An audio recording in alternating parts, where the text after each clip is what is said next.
Hey everybody, you're watching Roll Hunter, and I got me a box of dimes, $250 worth here, and these are circulated Canadian dimes. We're looking for silver. Can we find silver in circulating Canadian dimes in 2025? Stay tuned.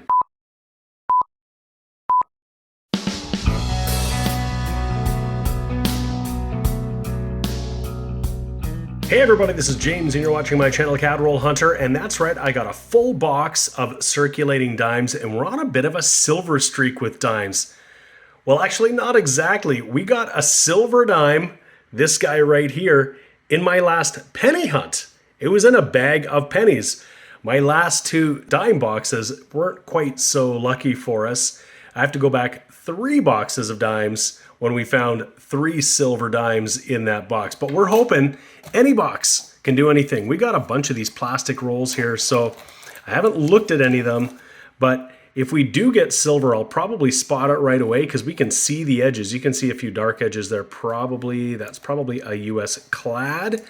But we're going to dig in here and see what we've got. Can we find silver in 2025 in dimes? Well, the third coin in this box is going to be a 2024 US, and that might fill a spot in my album. I don't know that I've found a 2024 just yet.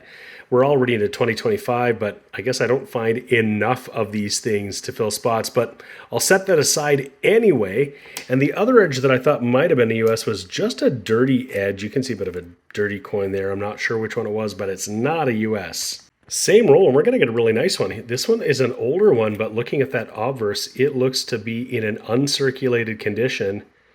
That is a beautiful 1971. I'll be holding on to that one, absolutely. We're in roll number 4, and we're going to get a low mintage 1970. Unfortunately, it's in terrible condition. You can see, looks like somebody's maybe taken a chomp out of the side of it here, but it is a low mintage. I'll set it aside for the board. I always count that. I'm always interested to see if I can find a low mintage. So we'll add it to our tally, but it's definitely not going to be a keeper. We're in roll number 7. Nothing exciting just yet. We did just get our 5th American. This one is just a 2010 Philadelphia. No silver yet, no colorized dimes. We do have circulating colorized dimes and nothing really to look for in terms of any varieties yet. But we'll keep on keeping on. You just never know what might be lurking in any of these rolls. Well, it's going pretty slow here, but I just thought I would bring you in. We've got a 2007. There's a variety I'm always looking for, and I haven't actually found it in circulation, but I'll pull it up here. And we're looking at this 7. This 7 is a straight 7. That's what all of the circulation 2007s had. But there was a version that was in sets where this 7 is actually curved. And so that's one I'm always looking for. It's not unusual that people will break these things out of sets and spend them. So that's what coin roll hunters are looking for. It might not even be terribly valuable, but it would be exceedingly rare in circulation. So it's something I'm always looking for. And of course, the other thing we're always looking for is silver. And this is a 1968, pretty circulated. You can barely make out that date. But it's a transition year, so some dimes are made of silver and some are made of nickel. And the nickel one is going to be magnetic like this one was, so that is not the silver one. But I just advise checking them all the time, every single one, because sometimes a silver dime is just going to look grungy and doesn't have that look, and sometimes a nickel one will have the look of silver. So just use the magnet, you'll know for sure. Here is a really nice looking 2001. When I flip it over, it has the P composition mark. It's multiply plated steel. This is the first regular year for the P, or multiply plated steel. There were some issued in 99 and 2000, mostly in sets or for the vending machine industry for testing. This one's pretty nice. I'll check this against my album. It's a lower mintage. It's minted about 46 million, quite a bit less than other years, but this one looks pretty nice. I'll check my book at the end and see if this might upgrade my own collection. So curiously, we have not found any new dimes in here. I'm always on the lookout for the latest year, and I haven't got a 2025 yet, but this is the newest one I've found, and it's a really nice looking 2013, but I haven't found anything newer than that, so I suspect it's possible. These have been rolled up since then. This one looks like just bright, shiny, and new. And I don't know. Is it possible this box has just been sitting somewhere for over 10 years, just waiting to get picked up at the bank? It's very, very odd indeed. It took us to roll number 18 to get a more modern dime. There's a double dated Blue Nose 2021. It's a common one, but it just tells me there's some newer coins in here. So these might not all be from the same person because we haven't found any silver earlier, nothing really of note, but maybe things will change with some of these rolls. So here's an example of a 1968 that looks like it could go either way. It's got some luster, but it is definitely nickel, definitely in better shape than a lot of the 1968s in some respects, but it is nickel and it is not a keeper. So here's an example of where these clear rollers are a blessing and a curse. You can see all the variation in colors on here, but I've got one here. It just looks a little darker. It could be a little bit dirtier. Just the darkness in those reeds look like it could be tarnishing on silver, but you just never know.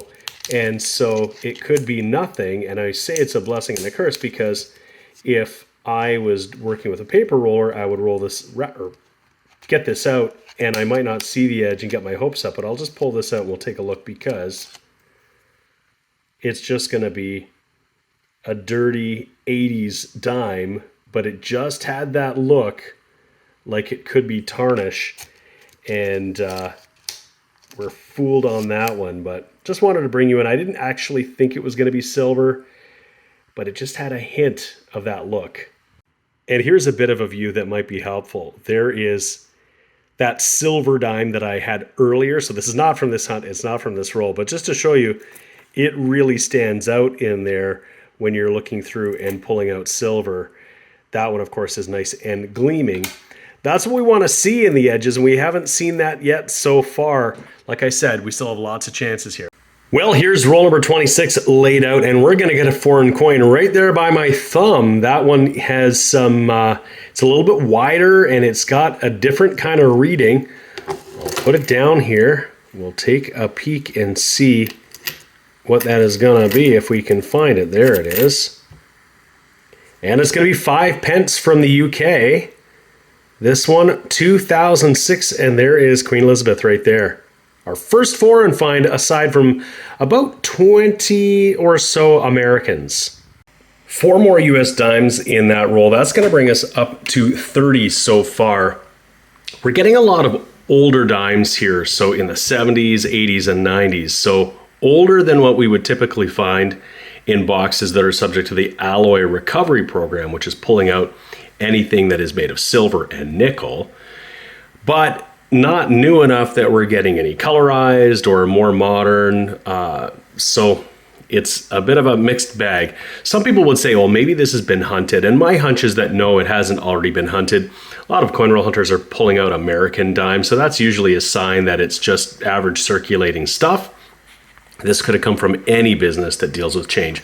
So it means there's still a possibility we might get silver. And remembering too that I'd be happy if I got 1 silver dime in a box, but I don't actually even average that. So even if a legit unsearched box comes into my hands, I should expect that I might get nothing. And if I'm lucky, I'll get something. So it's always helpful to keep that perspective when you're coin roll hunting.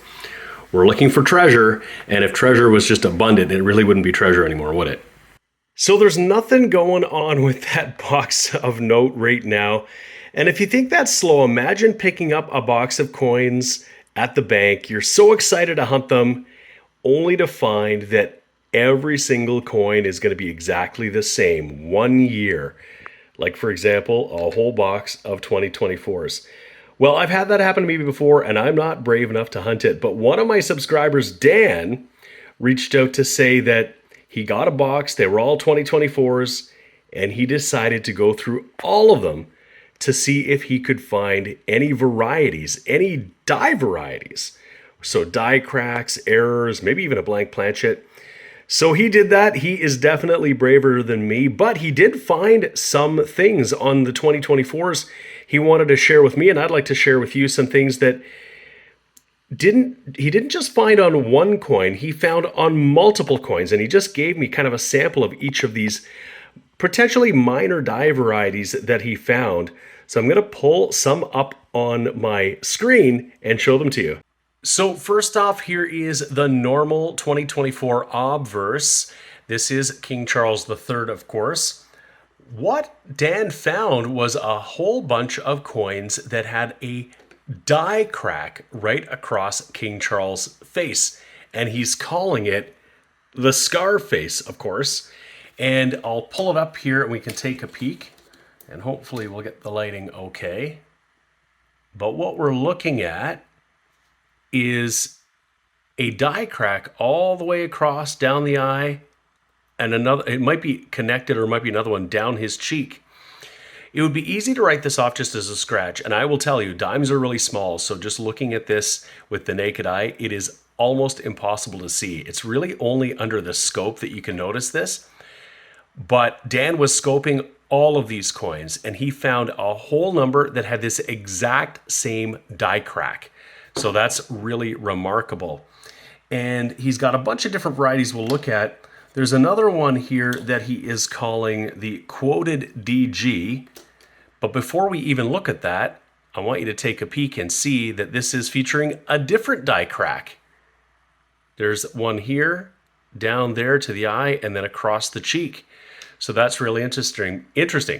But why he called this the quoted DG is because there's looks to be just the very beginnings of a die crack at the corner of the D, and it's a little hard to see just at the corner of the G.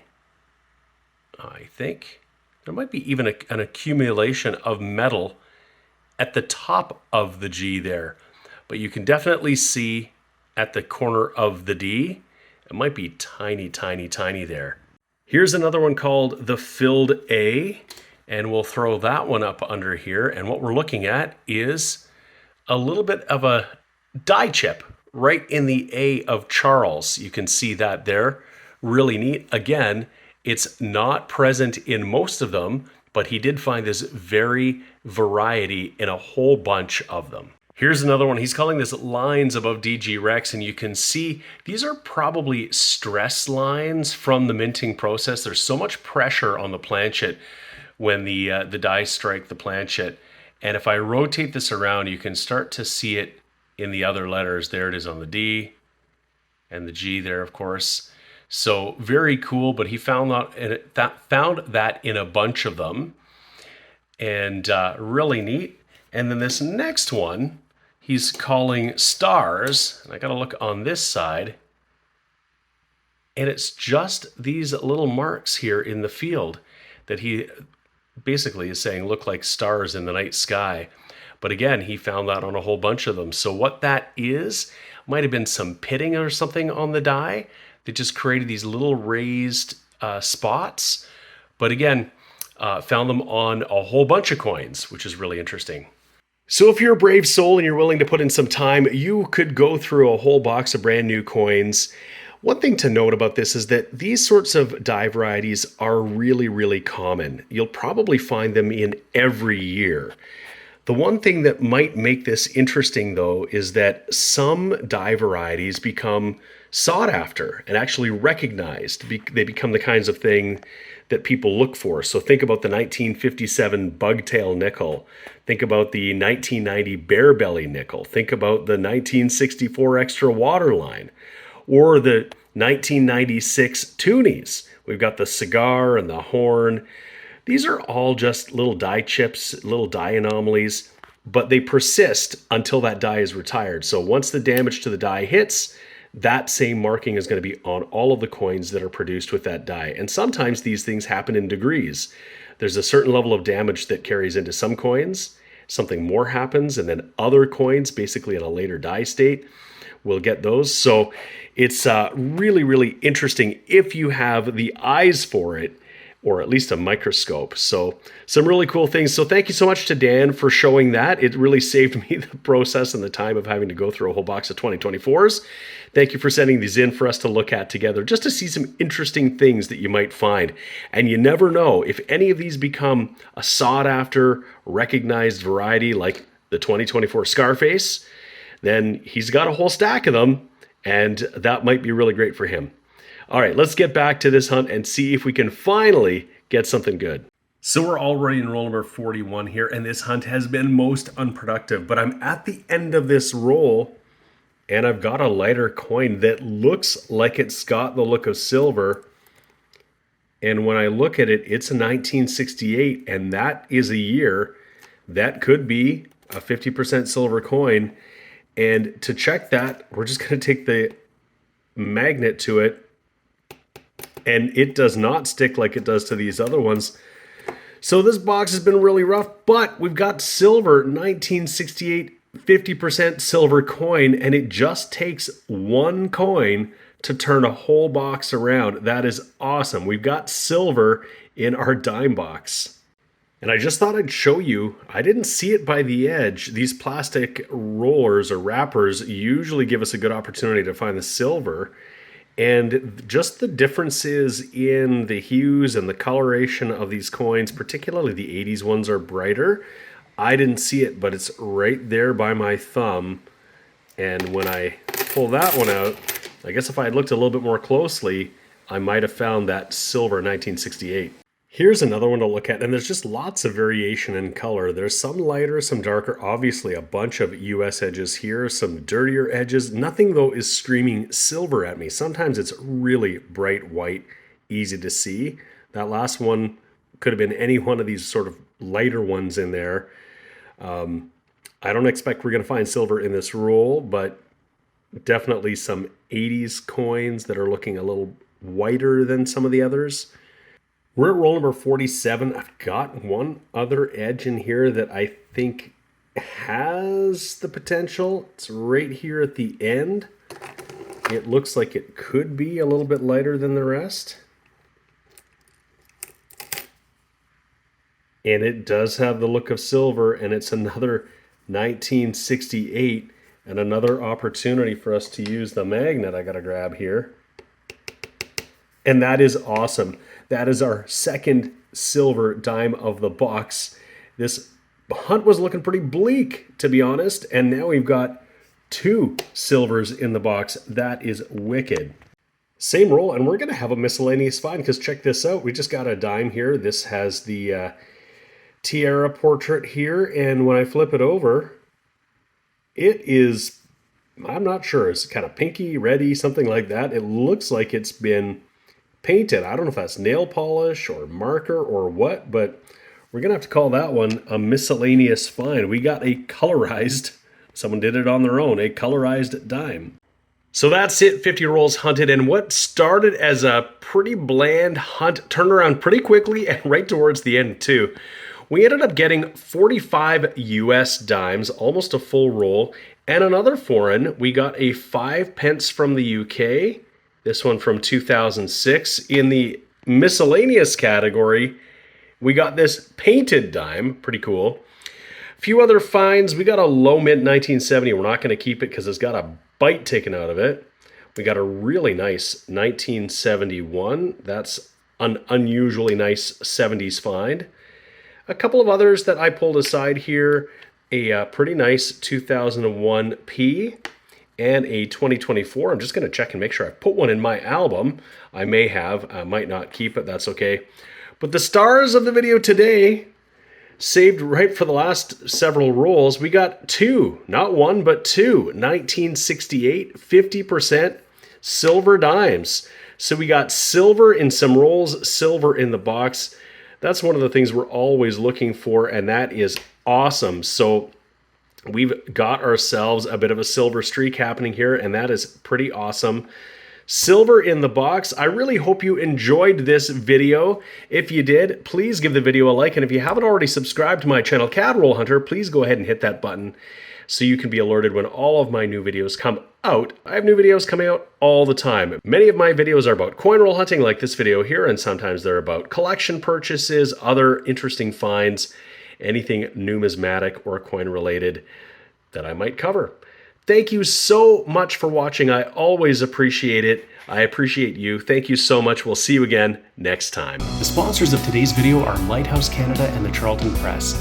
Lighthouse Canada is the leading supplier of high-quality numismatic supplies in Canada, and the Charlton Press is the leading publisher of coin and paper money catalogs and price guides for Canadian collectors. Go check out their online stores today and use the exclusive discount code CRH20 for 20% off all your purchases.